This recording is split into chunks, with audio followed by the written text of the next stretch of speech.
120కి పైగా ఆసుపత్రులున్న ఆ జిల్లాను డాక్టర్స్ పారడైజ్ అని పిలుస్తారు. ఎటువైపు చూసినా సూపర్ స్పెషాలిటీ హాస్పిటల్ బోర్డులే కనిపిస్తాయి. ఆ బోర్డులపై స్పెషలిస్టుల పేర్లు చూస్తే ఆగిపోయిన గుండె బతుకుపై ఆశతో కొట్టుకోవటం ఆరంభిస్తుంది.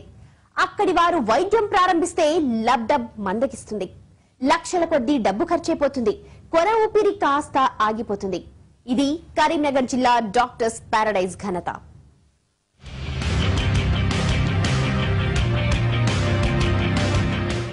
ఇవన్నీ సూపర్ స్పెషాలిటీ ఆసుపత్రులే.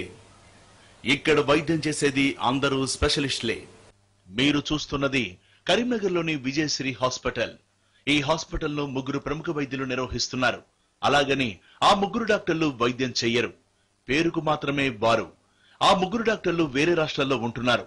నిర్వహించేదంతా వేరేవారు. వీరిలో ఎవరు క్వాలిఫైడ్ డాక్టర్ లేరు. క్వాలిఫైడ్ డాక్టరే లేని విజయశ్రీ హాస్పిటల్ యాజమాన్యం రోగులకు కార్పొరేట్ వైద్యం అందిస్తున్నామంటూ బిల్లులు వసూలు చేస్తోంది. విషయం బయటకు తెలియడంతో డిఎంఎండ్హెచ్ఓ నోటీసులు జారీ చేశారు. మీ ఆసుపత్రిలో స్పెషలిస్ట్ లేరి, వైద్యం లేకుండా ఏంటి సూపర్ స్పెషాలిటీ బిల్లులంటూ ప్రశ్నించారు. ఈ ప్రశ్నలకు విజయశ్రీ యాజమాన్యం వద్ద సమాధానమే లేదు. మేము వాళ్ళకి నోటీస్ ఇచ్చేసి ఎక్స్ప్లెనేషన్ అడిగాము. మేము చట్టరీత్యా ఏదైతే సరిగైందో అదే చేస్తాము. ఎవరైనా కానీ కేవలం డబ్బే ప్రధానంగానే దీన్ని మేము తప్పకుండా నివారిస్తాం. తీసుకొచ్చే దారిలోనే ప్రాణం పోయినట్టుంది. ఇతనికి ప్రాణం పోయిన విషయం మనకి మాత్రమే తెలుసు. ఎంత డబ్బు ఖర్చైనా పర్వాలేదు అని అంటున్నాడు కాబట్టి మందే పోయింది. ఇతనికి ట్రీట్మెంట్ చేస్తున్నట్టుగా యాక్ట్ చేద్దాం.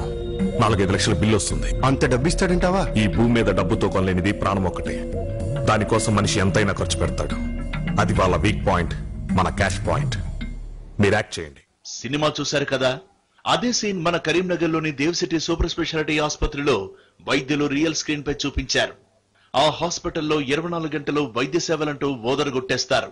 న్యూరో సర్జన్ లేకున్నా ఉన్నారని మభ్యపెడతారు. మృతదేహానికి వైద్యం చేసిన ఆ హాస్పిటల్లో ఇవి పెద్ద వింతేమీ కాదంటున్నారు రోగులు. అసలు సూపర్ స్పెషాలిటీ ఆసుపత్రి అంటే ఏమిటి? బోర్డుంటే పేరు రాసేయడమేనా? ఇదే ట్రెండ్ కరీంనగర్ లో నడుస్తోంది. సూపర్ స్పెషాలిటీ హాస్పిటల్ నిర్వహించాలంటే ఫైర్ సేఫ్టీతో పాటు బ్లడ్ బ్యాంక్ ఉండాలి. 3 క్వాలిఫైడ్ డాక్టర్లు 24 గంటలు అందుబాటులో ఉండాలి. హాస్పిటల్ సర్వీస్ బోర్డులో ఉన్న స్పెషలిస్టులు ఎవరు, ఎన్ని గంటలకు రోగులకు అందుబాటులో ఉంటారో పేర్కొనాలి. పేషెంట్లు వచ్చినా రాకపోయినా బోర్డులో పేర్కొన్న వైద్యులు హాస్పిటల్లో ఖచ్చితంగా అందుబాటులో ఉండాలి. అయితే ఇవేమీ ఇక్కడ లేవు. ఒక్క సూపర్ స్పెషాలిటీ అనే బోర్డు తప్పించి ఏ ఒక్క నిబంధన ఇక్కడ అమలు కావడం లేదు.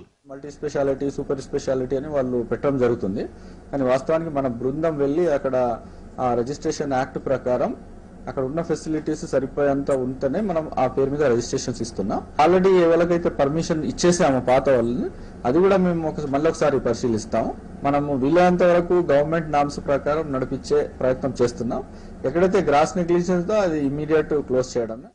పల్లెల్లో నుంచి వైద్యులను ఏజెంట్లుగా నియమించుకుని కార్పొరేట్ ముసుగు వైద్య వ్యాపారం జోరుగా సాగిపోతోంది. ఏ సమస్య వచ్చినా మేం నయం చేస్తాం, మా హాస్పిటల్లో స్పెషలిస్టులు ఉన్నారని చెబుతూ పేషెంట్లను చేర్చుకుంటున్నారు. ఒక్క న్యూరో సర్జన్ పేరును 8 హాస్పిటల్స్ వాడుకుంటున్నాయి. ఆరోగ్యం మెరుగైతే బిల్లు గుంజి పంపిస్తారు. క్షీణిస్తే మాత్రం అర్జెంటుగా హైదరాబాద్ తీసుకెళ్లాలంటూ సూచిస్తున్నారు. ఇది ఇక్కడ సూపర్ స్పెషాలిటీ వైద్యం. రాజకీయ అండదండలతో సూపర్ స్పెషాలిటీ వైద్యం పేరుతో పేషెంట్లను దోచుకుంటున్నారని ఆరోపణలు వినిపిస్తున్నాయి. మొత్తం ఆసుపత్రులన్నీ నిబంధనలకు విరుద్ధంగా నడుస్తున్నా ఎవరూ పట్టించుకోరు. స్పెషలిస్టుల పేరుతో వైద్యం గురించి ఓనమాలు కూడా తెలియని వారు హాస్పిటల్స్ నడుపుతూ రోగుల ప్రాణాలతో చెలగాటమాడుతున్నారు. ఈ విషయాన్ని ఐఎంఏ కూడా ధృవీకరించింది. అయినా చర్యలు శూన్యం. వైద్యాధికారులు స్పందించి సూపర్ స్పెషాలిటీ ముసుగులో సాగుతున్న దందాకు అడ్డుకట్ట వేయాలని కోరుతున్నారు కరీంనగర్ వాసులు. ప్రైవేట్ ఆసుపత్రులు పూర్తిగా వైద్యాన్ని వ్యాపారంగా మార్చేస్తున్నాయి. నిబంధనలు ఉల్లంఘిస్తున్నాయి.